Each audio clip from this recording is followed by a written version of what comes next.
ज्ञान के अभाव में बहसें जन्म लेती हैं और सत्य के अभाव में परंपराएं बोझ लगने लगती हैं। आजकल आप कई आधुनिक महिलाओं को यह कहते सुनेंगे, मासिक धर्म के दौरान हमें मंदिरों और अनुष्ठानों से दूर रखना हमारे अधिकारों का हनन है।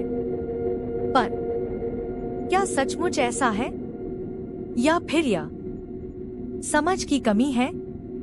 हमारे धर्म ग्रंथों में मासिक धर्म के दौरान जो वर्जनाएं बताई गई, उनका उद्देश्य था आपको रोकना नहीं, बल्कि आराम देना, संरक्षित रखना, शांत रखना। क्योंकि इस समय शरीर में ऊर्जा का प्रवाह बदलता है, मानसिक संवेदनशीलता बढ़ती है और शरीर को अधिक विश्राम की आवश्यकता होती है।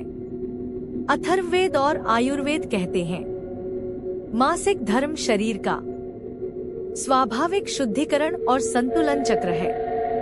यह किसी प्रकार का दोष नहीं, यह प्रकृति द्वारा दिया गया एक पवित्र जैविक उपहार है।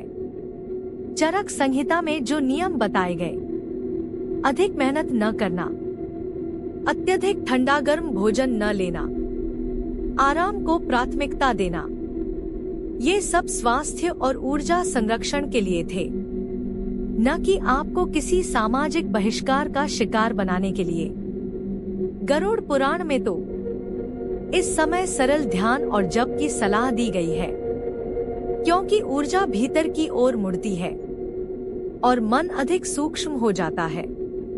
मनुस्मृति में बताए गए नियमों का मूल उद्देश्य था स्त्री को शारीरिक श्रम से छूट देना, घरेलू दबावों से राहत देना और उसे विश्राम का अधिकार देना। पर समय के साथ इन नियमों की व्याख्या बदल गई और इन पर अशुद्धता का गलत लेबल लगा दिया गया।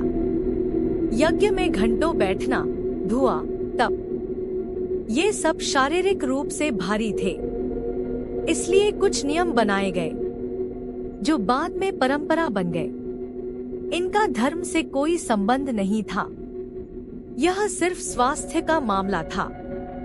तो अगली बार कोई आपसे बहस करे तो सख्त होकर जवाब मत दीजिएगा, उसके प्रति सहानुभूति रखिए, क्योंकि उसने सिर्फ दोष देखना ही सीखा है, उद्देश्य नहीं।